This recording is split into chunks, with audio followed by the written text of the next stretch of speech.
ጤና ይስጥልን ተመልካቾቻችን ካንከር ሚዲያ ዝግጅት ክፍል ያክብሮት ሰላምታችንን እናቀርባለን።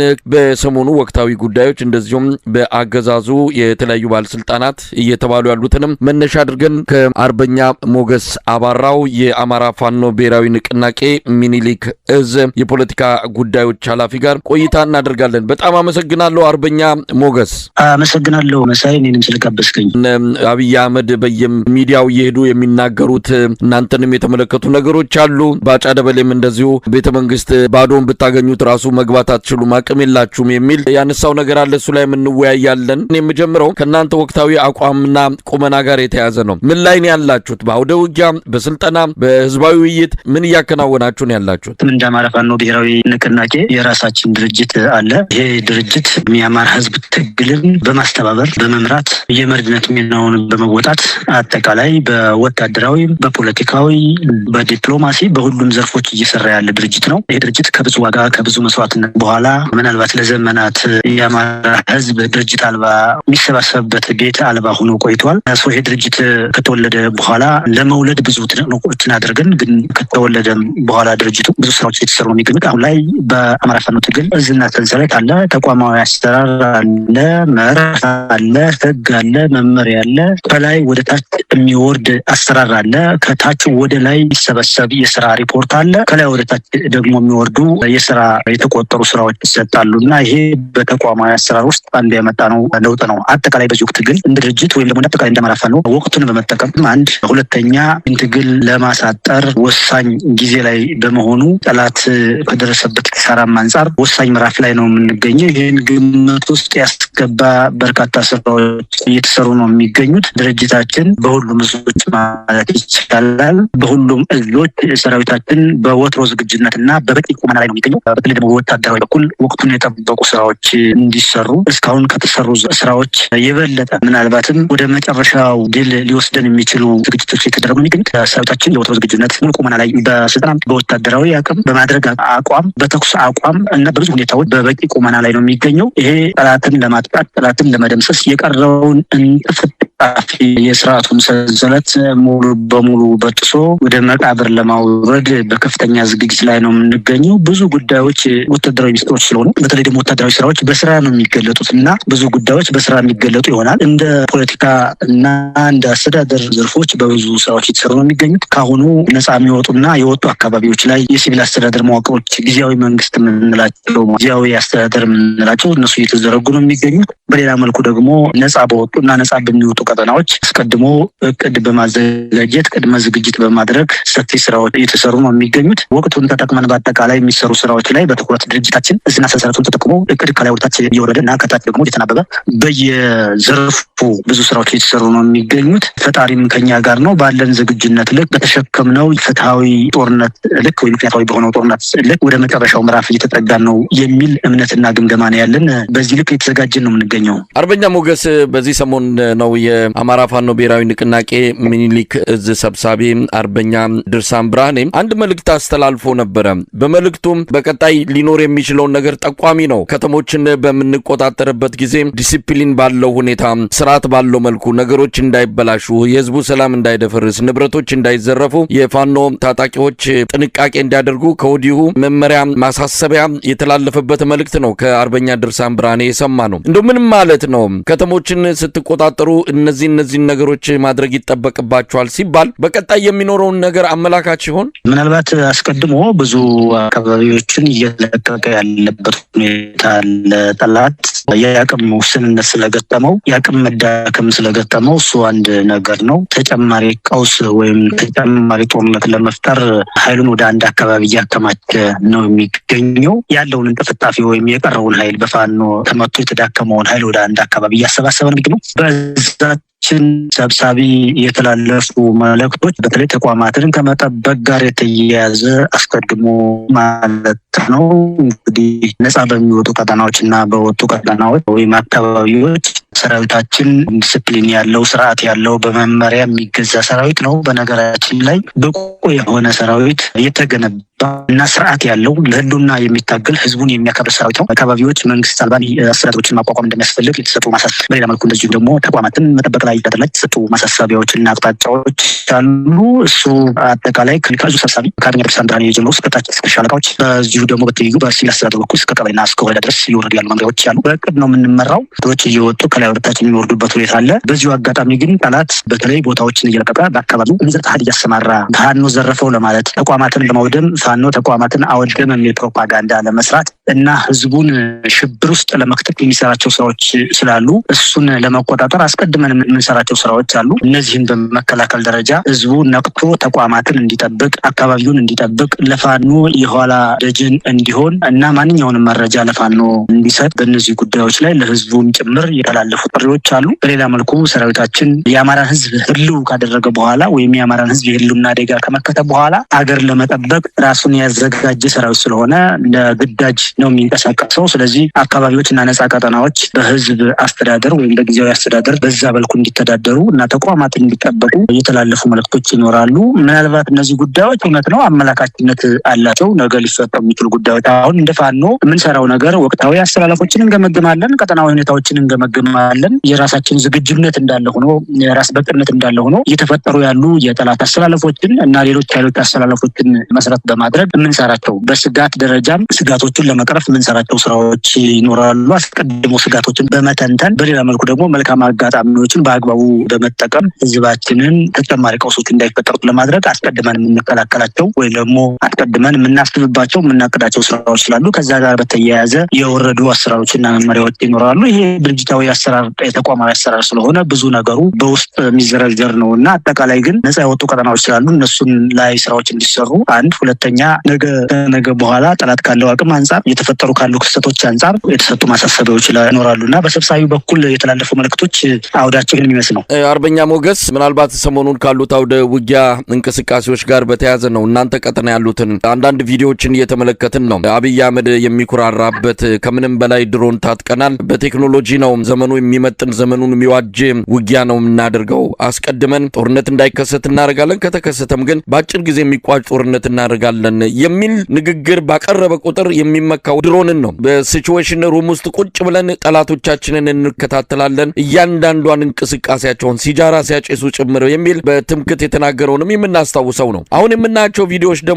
የፋኖ በተለይ በእናንተ ቀጠና የአገዛዙ ሰራዊት ሲንቀሳቀስ የተለያዩ ምሽግ ቦታዎችን ይዞ የሚታይባቸውን የድሮን ቪዲዮዎችን እየተመለከትን ነው። ስለዚህ የእናንተም የመሳሪያ አቅም የእናንተም የትጥቅ ደረጃ ከጊዜ ወደ ጊዜ እያደገ መጥቷል ማለት እንችላለን። ምናልባት ይሄ ብዙ ጉዳዮች ሚስጥራዊ ጉዳዮች ናቸው። ይህን ታጥቀናል ብሎ ለአገዛዙ ግባት እንዳይሆን በማሰብ እነዚህ ጉዳዮች በስራ የሚገለጡ ናቸው እንዳልኩ። ምናልባት ግን ጠላት ጋራ ተገዳዳሪ ብቻም አይደለም ከዛም ማለፍ ያለ ወታደራዊ ዝግጁነት አለን እና ያለን ዝግጅት ያለን ቁርጠኝነት ያለን ወታደራዊ ስራዎች ተደምረው በስራ የሚገለጡ ይሆናል። የአማራ ህዝብ እያደረገ ያለው ትግል ብዙ ለውጦችን ብዙ ክስተቶችን ይዞ ይመጣልና ይሄ ደግሞ ለዓለም አቀፉ ማህበረሰብ ለኢትዮጵያውያን በስራ የሚገለጥ ነው የሚሆነው። አጠቃላይ ግን በስራ የሚገለጹ ነገሮች ስላሉና ወታደራዊ ሚስጥሮች ስላሉ እዚህ ላይ ብዙ ሀሳብ ባልሰጥ የሚል እምነት አለኝ። እንግዲህ ሰሞኑን በተለያዩ አካባቢዎች ከሚደረጉ ወታደራዊ እንቅስቃሴዎች አንዱ የብልጽግናና የህወሓት ፍጥጫ ነው። በወልቃይት አቅጣጫ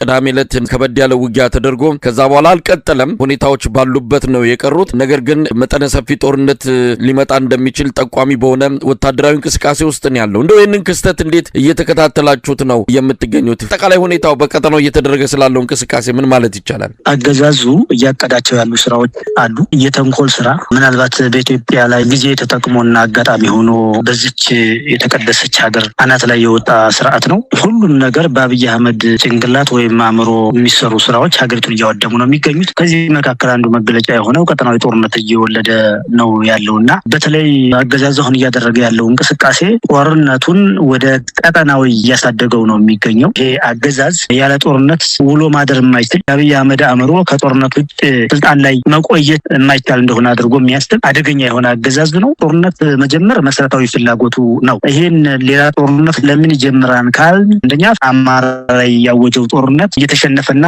የተሸናፊነት ውጤት እያገኘበት ስለሆነ መሸነፉ ካልቀረ ሌላ ጦርነት ለኩሶ መሸነፍ ይፈልጋል። አማራን ለማወዛገብ ይፈልጋል። አማራን ለማከፋፈል ይፈልጋል። በተለይ ደግሞ በወልቃይት አቅጣጫ በኩል የከፈተው ጦርነት አለ።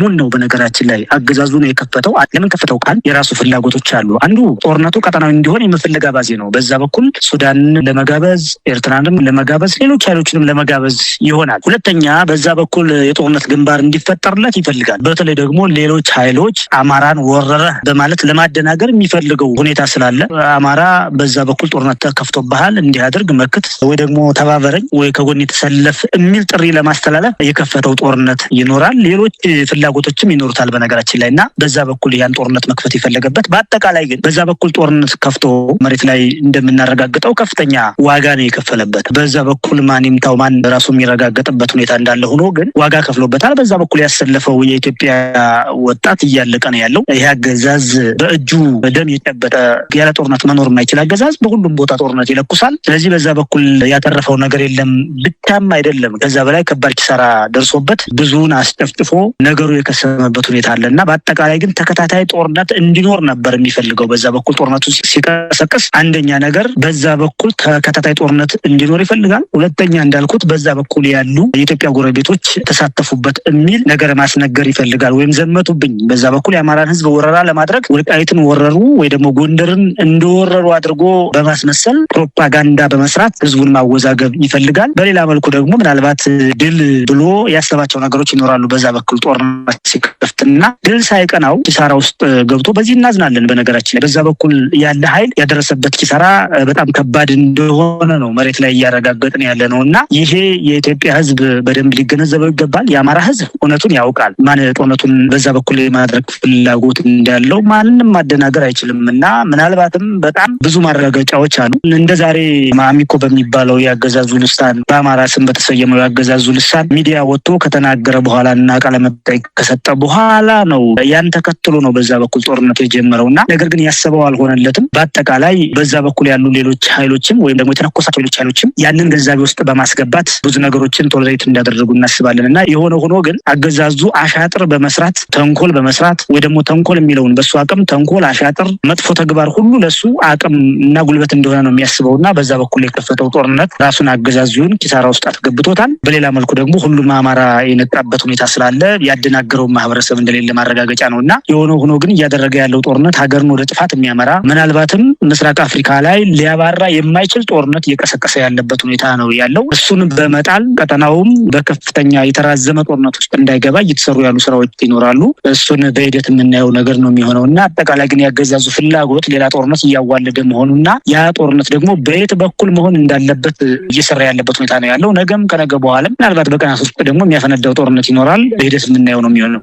እንደው አርበኛ ሞገሳ ይሄ ሁኔታ በእርግጥ ከየትኛውም የኢትዮጵያ ኃይሎች ጋር በትብብር የምትሰሩት ስራ ሊኖር እንደሚችል ባለፈውም ሊቀመንበራቸው አርበኛ ዘመነ ካሴ ገልጾታል። ያለቀ የተጠናቀቀ ነገር ሲኖር ወደፊት ይታወቃል የሚል ነገር ነው ያለው። ግን አሁን ባለው አጠቃላይ አብይ አህመድም እናንተን ኮርነር ለማስያዝ እናንተን ጥግ አስይዞ በተለይም ከዚህ ከሚፈጠረው ትብብር ጋር በተያያዘ እናንተን ሚናችሁን እንድትለዩ አሰላለፋችሁን እንድታሳውቁ የሚመስል ጫና ውስጥ እንዳላችሁ ይገባናል። የእናንተ ሚና ወይም አሰላለፍ ምን ሊሆን ይችላል? ይሄ ጦርነት በአንድም ይሁን በሌላ ይመለከታችኋል። በትብብርም ይሁን በተለያዩ ግንኙነቶች በጋራ መስራታችሁ የሚጠበቅ ነውና ሚናችሁና አሰላለፋችሁን እዚህ ላይ ማሳየት ይቻል ይሆን? በመጀመሪያ ደረጃ ትግላችን በባዶ እጃችን ከተነሳን በኋላ በህዝብ አብዮት የተወለደ ትግል ነው። የህዝብ አብዮቱን ተከትሎ ድርጅት ተፈጥሯል። ያ ድርጅት እየሰራቸው ያሉ ፖለቲካዊ ስራዎች ይኖራል። አሁን የጠየቀኝ ጉዳይ ከፖለቲካዊ ስራዎች የሚመደብ ጉዳይ ነው።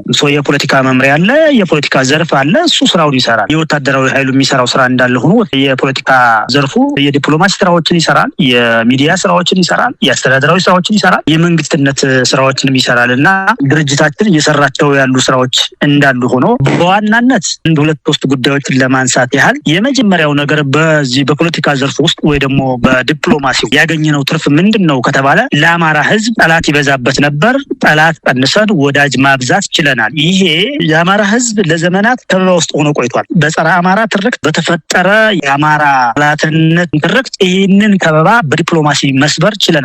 ጠቅለል ለማድረግ ያህል አማራ የነበረውን የከበባ ወጥመድ ሰብሯል። መቼ በፋኖ ትግል፣ መቼ በአሁን ባለው በዚህ ዘመን በሚታገለው የአማራ ትግል ማለት ነው እና ይሄ መጀመሪያው ነገር ነው በዋናነት። ሁለተኛ በጸረ አማራ ኃይሎች የነበረውን የጄኖሳይድ እንቅስቃሴ ወይም የአማራን የማጥፋት እንቅስቃሴ መቀለበስ ተችሏል። እንዴት? የአማራ ኃይል በመፍጠር ዲፕሎማሲያዊ ስራ በመስራት የአማራን ህዝብ ጉዳይ ፍትሃዊነት በማንጸባረቅ ናሬሽን እንዲስተካከል በማድረግ ደረጃ ብዙ ነገር ተሰርቷልና እነዚህ መሰረታዊ ጉዳዮች ናቸው። ይህንን ተከትሎ ነው እየተፈጠሩ ያሉ ሁኔታዎች። ስለዚህ እኛ ውጤታችን አንዱ ከዲፕሎማሲና ከፖለቲካ አንጻር ስንለካው የመጀመሪያው ነገር አማራ የነበረውን የከበባ ወጥመድ እየሰበረ ያለበት ጊዜ ነው። ለምን? ጥላቶችን እየቀነሰ ስለሆነ፣ ወዳጅ እያበዛ ስለሆነ። ሁለተኛ በዚህ ወቅት ያለው አማራ በተከተለው ስትራቴጂ በገነባው አቅም ሌሎች ኃይሎች እየፈለጉ ለአጋርነት ወይ ለትብብር ሀሳባችንን ለኢትዮጵያ መዳኛ ወይም ለራሳቸው መዳኛ ጭምር እያደረጉ ያሉበት ሁኔታ አለ።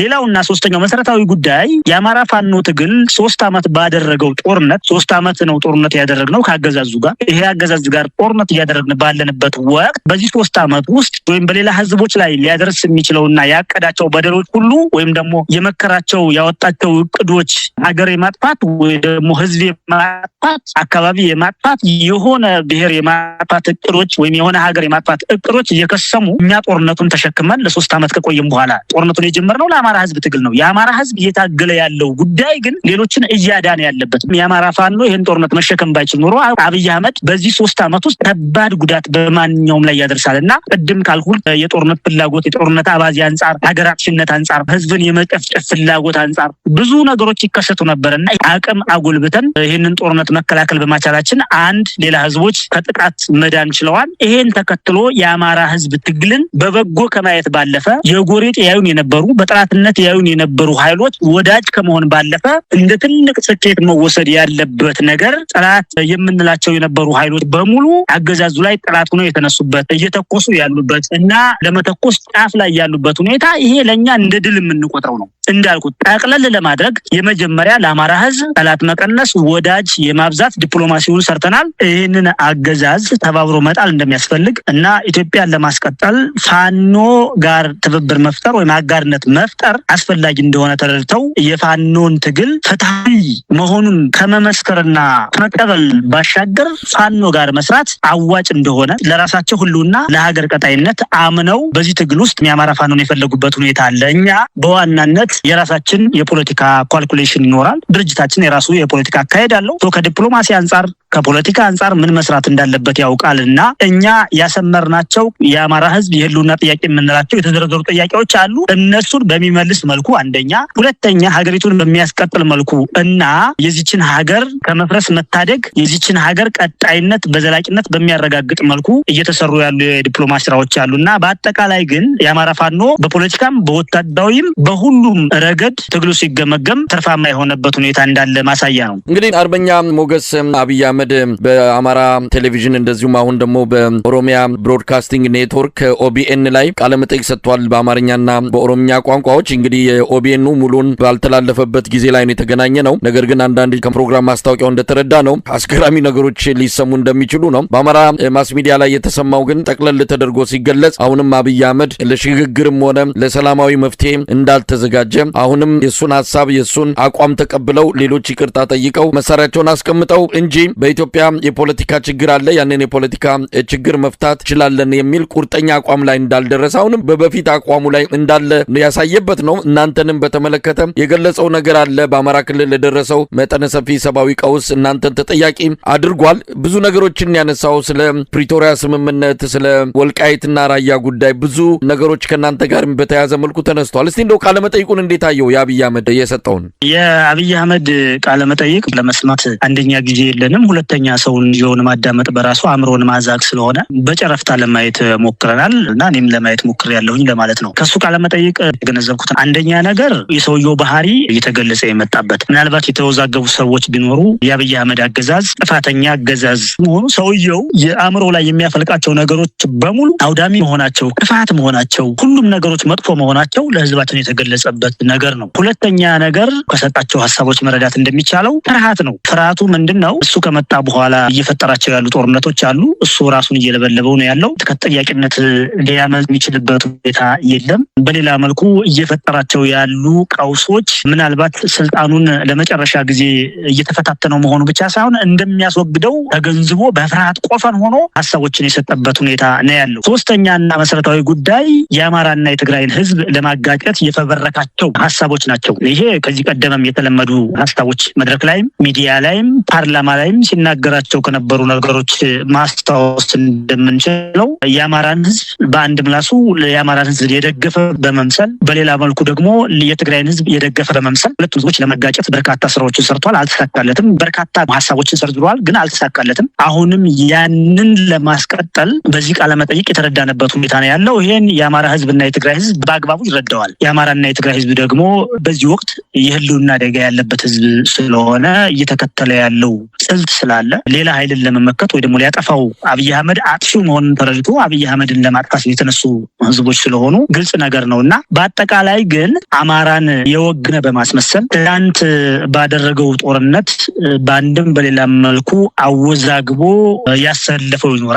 በእርግጥ ሊዘነጋ የማይገባው ነገር ሂሳብ እናወራርዳለን ያሉት እነ ጌታቸው ረዳ በወቅቱ የአማራን ህዝብ የሚያስቆጣ ንግግር በመናገራቸው በዛ ወቅት የነበረው አሰራር የአማራ ህዝብ ላይ የደረሰው በደል እሱ እንደ ምክንያት ሆኖ ከአብይ አህመድ ጎን በመሰለፍ በወቅቱ የተደረገው ጦርነት የማይዘነጋ ነገር ነው። የሆነው ሆኖ ግን ይህ አገዛዝ ያደረገውን ነገር አሁን መልሶ ይደግምልኛል ብሎ ስላሰበ ወይ ደግሞ አሁን በሚደረገው ጦርነት ውስጥ የአማራን ህዝብ ከጎኑ ለማሰለፍ እየነጣጠረ እየከፋፈለ ትርክት በሚመስል መልኩ በተለይ ደግሞ በወልቃይትና ራያን እንድንወስድ ተሰጥቶናል፣ ነገር ግን አንተ ነህ ወይ ደግሞ የፌዴራል መንግስቱ ነው መስጠት ያልቻለው የሚል ናሬሽን ጭምር ነው ለመስራት የሞከረው እና ይሄ ህዝባችን ያውቀዋል ማን እንደሰጠ።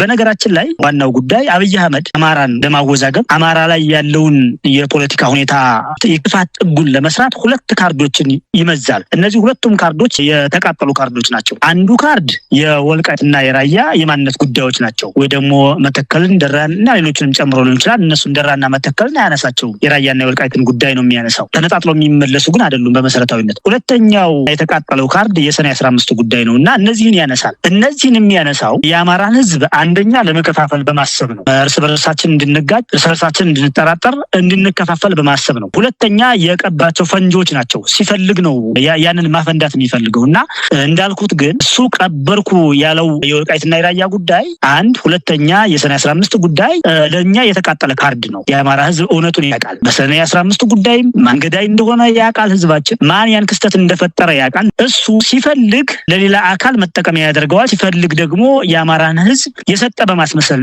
ዋና ፍላጎቱ በተለይ ደግሞ የራያና የወልቃይትን ጉዳይ የአገዛዙ ዋና ፍላጎት የራሱ ክልል በማድረግ ለኦህዴድ ተገዥ የሆነ አስተዳደር መመስረት ይፈልጋል። እሱን ለማሳካት በፌዴሬሽን ምክር ቤቱ በኩል የሄደበትን ሂደት የሚታወቅ ነው እና ሌሎች ስልቶችን እየተከተለ ነው ያለው። ነገም ሊያደርግ የሚፈልገው የአማራ ፋኖ ትግል ስላለ እያሸነፍን ስለሆነ ይህ አገዛዝ ይወድቃል እንጂ መውደቅ ባይችል ግን ሊያደርግ የሚችለው ነገር በዋናነት የአማራን ህዝብ ጥያቄ ማዳፈን ነው የሚፈልገው። ሌላ ደግሞ በአማራና በጎረቤት ህዝብ መካከል ያለውን ድንበር ወይ ደግሞ ሌላ ክልል በመፍጠር ማለያየት ነው የሚፈልገው በዘላቂነት እና ይህን የማይረዳ አማራ የለም ብለን አናስብም። ሌላ የማይረዳ የለም ብለን አናስብም እና የአገዛዙ የክፋት ጥግ ወይ ደግሞ የአብይ አህመድ አገዛዝን ይህን አገዛዝ የሚመራው የአብይ አህመድ የአገዛዙ ስንል የአብይ አህመድ ጭንቅላት ውስጥ ያለው ፍልስፍና ማለታችን ነው። ያ ፍልስፍና የክፋት ፍልስፍና፣ የመጥፎ ስብዕና ፍልስፍና፣ የማወዛገብ ፍልስፍና፣ የመከፋፈል ፍልስፍና፣ ሀገር የማውደም ፍልስፍና ማለታችን ነው። በእነሱ አባባል የመደመር ፍልስፍና የሚሉትና በአጠቃላይ ግን እነዚህን ካርዶች እየመዘዘ ለመጫወት ይሞክራል። ነገር ግን የተቃጠሉ ካርዶች ናቸው። እንዳየው ከሆነ በቃለ መጠይቁ ሁሉም ነገር ውድቅ ሆኖበታል። የሚያዳምጠው የለምና እስከዚህ ድረስ ነው ያሉ ሁኔታዎች። በዝርዝር ሌላ ጊዜ እንመጣበታለን። ሌሎች ቃለ መጠይቆችንም እየሰጠ ነው። ምናልባት በየጊዜው በሚዲያ በመድረክ በቴሌቪዥን መስኮት እየመጣ የሚናገራቸው የተለያዩ ንግግሮች ሀገሪቱን ምን ያህል አጣብቂኝ ውስጥ ውጥረት ውስጥ እየከተታት እንደመጣ በግልጽ እያስተዋልን ያለ ነው። ወደፊትም እንመለስበታለን። በኬንያ የኢትዮጵያ አምባሳደር ባጫ ደበሌ ንግግር ደግሞ በተለየ ሁኔታ የሚጠቀስ ነው። ምናልባት ብልጽግና ያባውን ባጫ ያውጣዋል፣ ብልጽግና በጓዳ የቆመረውንና የጠመቀውን ባጫ በአደባባይ አጋለጠው ብለን ልንወስድም ልንገልጸውም እንችላለን። ብዙ ነገሮችን ነው የተናገረው በዚች 1 ደቂቃ ባልሞላች ክሊፕ ውስጥ የቪዲዮ ማስታወቂያ ውስጥ ማለት ነው። አሳሳቢ ሆኖ የተገኘው በመጨረሻ ብልጽግና ምን እንዳሰበ ባጫ ደበሌ አምልጦት አይደለም ሆን ብሎ የተናገረው እንደሆነ ነው መገንዘብ የሚቻለው። እንጨራረሳለን ብሏል። ከዚህ በተጨማሪ እናንተ ክፍት እንኳን ብታገኙ ቤተ መንግስት መግባት አቅም እንደሌላችሁ፣ ገንዘብ ከፈለጋችሁ ገንዘብ ሊሰጣችሁ እንደሚችል የገለጸበትም ሁኔታ ነው ያለው። ሙሉ ቃለ መጠይቁ ሲወጣ ዳግም ተገናኝተን በስፋት እናወራለን። ግን በዚህች አጭር ክሊፕ ውስጥ በተላለፉ መልእክቶች ምንድነው ያለው ነገር? ብልጽግና ምንድነው የደገሰው? አሁን ብልጽግና በቃ እዛም እዚህም እየተከለፈለፈ ነው ያለው። እየተፈጠሩ ያሉ ክስተቶች፣ የኛ አቅም፣ የቀጠናው አሰላለፍ ተለዋዋጭነት፣ እነዚህ ነገሮች ሁሉ ሽንፈቱን እንደሚያመጡበት እያወቀ እና እየተረዳ ያለበት ሁኔታ ስላለ ስላለ ፕሮፓጋንዳው ላይ ትኩረት አድርጓል እና ከነዛ ፕሮፓጋንዳ ሰዎች ባጫ ደበሌ አንዱ ነው። ባጫ ደበሌ አንድ እጁ በደም የተጨማለቀው ዓለም አቀፍ የወንጀል ሕግ ሊጠየቅ የሚገባ ትላንት የመከላከያ ሰራዊቱን የሚባለውን እየመራው ነው ባለበት ወቅት ምናልባትም ብዙ ህዝቦችን ያስጨፈጨፈ እሱ ይመራው በነበረው ተቋም እንግዲህ በወቅቱ ያኔ አብይ አህመድ ጥሪ ተደረገለት በሚባል ሁኔታ በወቅቱ መከላከያ ሰራዊት የሚባለውን ተከላክሎ በተደረገው ጦርነት ውስጥ ጦርነት የመራ ሰው ነው። በህዝብ ላይ ግፍ የፈጸመ ሰው ነው። ሰራዊት አሰማርቶ የወንጀል ተጠያቂነት ያለበት ሰው ነው በአንድ በኩል፣ በሌላ በኩል ደግሞ የፕሮፓጋንዳ ሰው ብለው የሚጠሩት ነው በብልጽግና ሰዎች እና የሆነ ሆኖ የዚህ ባጫ ደበሌ አንዱ እያደረገ ያለው ነገር ፕሮፓጋንዳ ነው። ግን ይህም ፕሮፓጋንዳ ሲሰሩ አሁን ሁሉም ነገር ከቁጥጥራቸው ውጭ ስለሆነ ሊቆጣጠሩት የማይችል ስለሆነ የተደበላለቀ ስሜት ውስጥ ስላሉ የሚናገሩትን ነገር አያውቁትም። እኔ ከዚህ በዋናነት ሁለት ነገሮችን እረዳለሁ። በተለይ ደግሞ አዲስ አበባ አይገቡም ያለበትንና ገንዘብ ከሆነ ገንዘብ እንስጣቸው ያለውን ገንዘብ እንስጣቸው ያለውን ጉዳይ ስትመለከት ሁለት ነገር እረዳለሁ። ነገራችን ላይ አንዱ ይህ አገዛዝ የሚደግፉ ሰዎችን ወይ ደግሞ የሚያገለግሉ ሰዎችን በገንዘብ እንደያዘ ማመላከቻ ነገር ነው። አሁን ያሰልፏቸው ጀነራሎች ጦር ግንባር በሚሉት በመከላከያ ሰራዊት በሚሉት ውስጥ ሊሆን ይችላል፣ በካቢኔ ደረጃ ያስቀምጡ ሊሆን ይችላል፣ በደጋፊነት ያስቀምጧቸው ሚዲያዎች ሊሆን ይችላል፣ ወይም ደግሞ አክቲቪስቶች ሊሆን ይችላል፣ ፖለቲከኞች ሊሆን ይችላል። እነዚህን ሁሉ በገንዘብ እንደያዙ ማሳያ ነው። በነገራችን ላይ በዓላማ ሳይሆን በሀሳብ ሳይሆን ለሀገር በማሰብ ሳይሆን በገንዘብ እንደያዟቸው ማሳያ ነው። ይህንን ነው ሰውየው እየተናገረ ያለው። ገንዘብ እንስጣቸው እያለ እኮ ነው። እንግዲህ አብይ አህመድ እና እሱ አንድ ሰዎች እንደሆኑ ነው የሚታወቀው እና አብይ አህመድ የሚናገረውን የሚያስበውን ነገር ነው ባጫ ደበሌ ተናገረ ተብሎ መወሰድ ያለበት። ሁለተኛ ፋኖ ውስጥ በገንዘብ ገዝተው የወሰዷቸው ሰዎች እንዳሉ አንድ ማሳያ ነው። ለምሳሌ ማስተርሻ ኮሎኔል ፈንታውን የሚባለው ከሃዲ፣ ሌሎችንም ከሃዲዎች እስካሁን እጅ አሰጠን ብለው ፕሮፓጋንዳ የሚሰሯቸውን ሰዎች በገንዘብ እንደገዟቸው ማሳያ ነው እና እነዛን ሰዎች በገንዘብ ስለገዙ ዛሬ ትግል ላይ ያሉ ሰዎች በገንዘብ የሚገዙ መስሏቸው ሊሆን ይችላል። በነገራችን ላይ አሁን ያሉን መሪዎች ተፈትነው የወጡ ብዙ መከራ ያሳለፉ ምናልባትም በገንዘብ ደረጃ ከሆነ ፋብሪካ ጭምር ያላቸው ለምሳሌ ካሉን መሪዎች ከወታደራዊ መሪዎች አንዱን ወስድልህ ዋርካው ምሪ ወዳጆ በመቶ ሚሊዮን የሚቆጠር ሀብት የነበረው በጣም ብዙ ካፒታል ማንቀሳቀስ ይችል የነበረ ባለ ሀብት የነበረ ጭምር ሰው ነው። በነገራችን ላይ ለገንዘብ ደንታው የሚባል ሰው አይደለም እና በዋናነት ግን የሆኑ የገዟቸው አሁን ቅድም ያልኩኝ በስም የጠቀስኩልን ሰዎች በገንዘብ ገዝተው ከሆነ ሌሎቹ በገንዘብ ይገዛሉ ይሆን ወይም ደግሞ ይገዛሉ ብለው አስበው ይሆናል። አንድ ራሳቸው ደጋፊ ያደረጓቸው ጀነራሎቹን የከተማ በቤት በመስጠት ምናልባት የሻለቃ የሬጅመንት የሚሉት የክፍለ ጦር የሚሉት ኮር ምናምን የሚሉት የእዝ መሪ የሚሉት በአጠቃላይ በገንዘብ የገዙት ነው። አላማ የሌለው ጦርነት ነው የድሃ ልጅ የሚያልቀው እንጂ ሌላው አመራር ተብዬው በገንዘብ የሚገዛ ነው። ይሄ አገዛዝ እንደማይቀጥል ያውቀዋል። ሰው በሆነ አጋጣሚ ገንዘብ አከማቻለሁ ይሆናል የሚያገለግላቸውና ሁሉም ነገር በገንዘብ የሚገዛ ስለሚመስላቸው ሰውየው ይሄን ተናገረ። ከገንዘብ ጋር የተያያዘው ነገር እሱ ነው። ሌላው ነገርና መሰረታዊ ጉዳይ ግን ፋኖ አዲስ አበባ ክፍት ቢሆንለት ወይም ደግሞ 4 ኪሎ ክፍት ቢሆንላቸው እንኳን አይገቡም ያለው ጉዳይ ነው እና ይሄ ተቃራኒ ነው። በነገራችን ላይ ተቃራኒ ነው። ክፍት የሚያደርጉት ነውም አይደለም። አንድ ሁለተኛ ነገር ግን አዲስ አበባን ለመቆጣጠር ልማችን ብቻ ሳይሆን ግባችን መሆኑን ያውቃሉ። እኛ የመንደር ታጋይ አይደለንም። ፋኖ የአካባቢ ታጋይ አይደለም። ፋኖ ለሆነ አካባቢ የሚታገል አይደለም። ለአማራ ብቻ አይደለም የሚታገለው። የኢትዮጵያን ሕዝብ ነፃ አወጣለሁ ብሎ ነፍጥ ያነገበ ሩቅ ህልም ያለው ሩቅ አላማና ግብ ያለው ኃይል ነው። ይሄን ያውቁታል። ከመነሻችን ስለሚያውቁት ካለን ርዕዮተ ዓለም ከምንከተለው የፖለቲካ መስመር ከምንከተለው የትግል ግብ አንጻር ስለሚያውቁ በተለይ ለማደናገር ህዝቡንም ለማደናገር እናዋጋዋለን የሚሉትን ወይ ደግሞ እናታግላለን ወይ ደግሞ ያሰማሩትን ኃይል የመከላከያ ሰራዊት የሚባለውን እሱን ግድ የለም ወደፊት ሄዱ ወደ 4 ኪሎ መጣፋን ነው ስለሌለ ስጋት አይሆንባችሁ የሚል መልእክት ለማስተላለፍ የሚመስል ነገር አለውና ባጫ ደበሌ በስም ጭምር ጠርቶ አርበኛ ዘመነ ካሴን ያውቀዋል። አርበኛ ዘመነ ካሴን የዚህ ትግል ችቦ ለኳሽ የአማራን ወጣት ያነቃ ምናልባትም ጀነራል አሳምነው ጽጌ የነዛን የጀነራል አሳምነው ጽጌን አራያ ተከትሎ የአማራን ህዝብ ያነቃ የአማራን ወጣት ያሰለፈ የአማራ ህዝብ ለትግል ተነሳስቶ የብልጽግና ስርዓትን እንዲንቆተቆት እና እንዲነሳበት ያደረገ እንቁ መሪያችን ስለሆነ እሱን በጭምር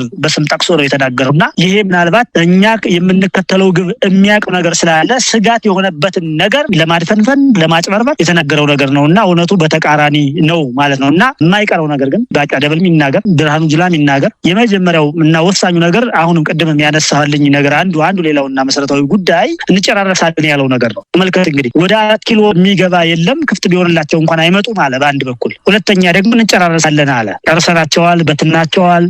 ተራራ ነው የሚሉት፣ ሸለቆ ለሸለቆ ነው የሚሉት፣ ወንዝ ለወንዝ ነው የሚሉት ነገር ሁሉ ቀርቶ 3 ክላሽ ነው ምናምን 10 ሰው ናቸው 20 ሰው ናቸው የሚለው ነገር ቀርቶ እንጨራረሳለን አለ። አሁን እዚህ ጋር መገንዘብ የሚያስፈልገው ነገር ባጫ ደበሌ ይህንን ስርዓት ለማስቀጠል አብይ አህመድን በወንበር ለማስቀጠል ትላንትና የጨረሰው ወጣት አለ። ዛሬም ደግሞ የሆነ ህዝብ በመቀስቀስ የአማራን ህዝብ ከሌላው ህዝብ ጋር ለማጋጨትና ለማጨራረስ ያለሟቸውን በጓዳ የመከሯቸው ነገሮች በይፋ እየተናገረ ነው ያለውና ይሄ ለታሪክ መመዝገብ አለበት። የአማራ ህዝብ ፍትሃዊ ትግል ነው እየታገለ ያለው። የአማራ ህዝብ ለህልውናው ነው እየተዋደቀ ያለው። ተጠፋለህ ተብሎ አልጠፋም ብሎ ነው በፋኖነት የትግል መስመር እየታገለ ያለውና የአማራ ህዝብ ፍትሃዊ ትግል ስለሚያደርግ ራሱ ላይ የተደረገበትን በደልና ጭፍጨፋ ወይም ደግሞ ዘግናኝ ድርጊት ሌላው ላይ ማድረግ አይፈልግም።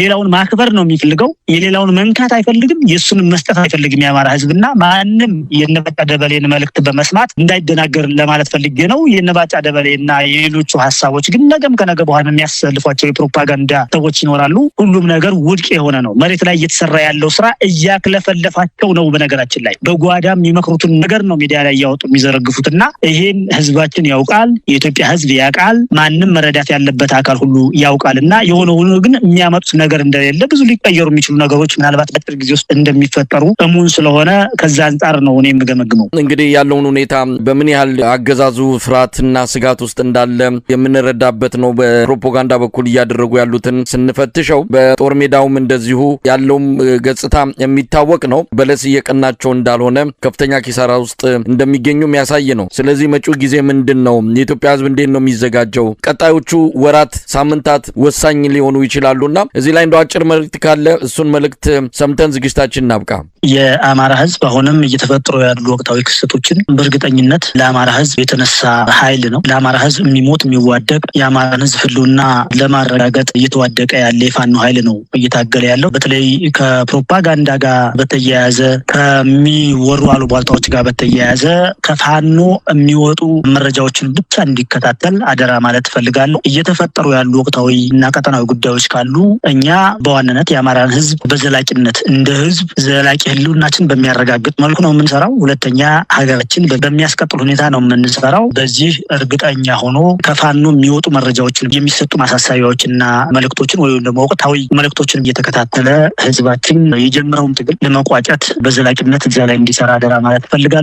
በሌላ መልኩ ሰራዊታችን አሁንም እንደ ትላንቱ የሰራውን ጀግንነት የፈጸመውን ጀብድ በአንድ ድርጅት ማዕቀፍ ውስጥ ሆኖ ስለሆነ እየታገለ ያለው የወትሮ ዝግጁነቱ እና የምንሰራቸው ነገሮች ከዚህም በላይ ስለምንሰራ የኢትዮጵያ ህዝብ ይህንን ተከትሎ አሁን እየተፈጠረ ያለውን ሁኔታ ተከትሎ ከአማራ ፋኖ ጎን እንዲሆን እያሰላለፍ ሁኔታዎች ካሉ ከዛ ጎን እንዲሆን ይህንን አገዛዝ በሁሉም ረገድ ለአንድና ለመጨረሻ ጊዜ ከኢትዮጵያ ጫንቃ ላይ ከመከረኛ ህዝብ ጫንቃ ላይ ለማውረድ ሁሉም የበኩሉን ድርሻ እንዲወጣ ለማለት እወዳለሁኝ። በሌላ መልኩ ለሚዲያዎች ወቅታዊ ሁኔታዎችን ወቅታዊ አሰላልፎችን በመገንዘብ ለእኛ ለአማራ በተለይ አዲስ ጦርነት የሚፈጠር የለም። 3 ዓመት ይህን ጦርነት ተሸክመን ኖረናል። 3 ዓመት አገዛዙ ጋር 2 ዓመት ደግሞ ሌላ ጦርነት አገዛዙ የፈጠረው ጦርነት ተሸክመን ኖረናልና ለአማራ አዲስ ጦርነት የሚወለድ ጦርነት የለም። ምናልባት አዳዲስ ግንባሮች አዳዲስ አሰላለፎች ይፈጠሩ እንደሆነ እሱን በአግባቡ በመከታተል በተለይ ሚዲያዎች በደንብ በአግባቡ መገንዘብ የሚያስፈልገው ነገር ይህ አገዛዝ የወደቀና የሞተ አገዛዝ ነው። በነገራችን ላይ ፋኖ ይህንን ወንጀለኛና ደመኛ አገዛዝ ገሎታል። ሌላ የሚተባበር ኃይል አሁን የሚፈጠሩ ትብብሮች ሁሉ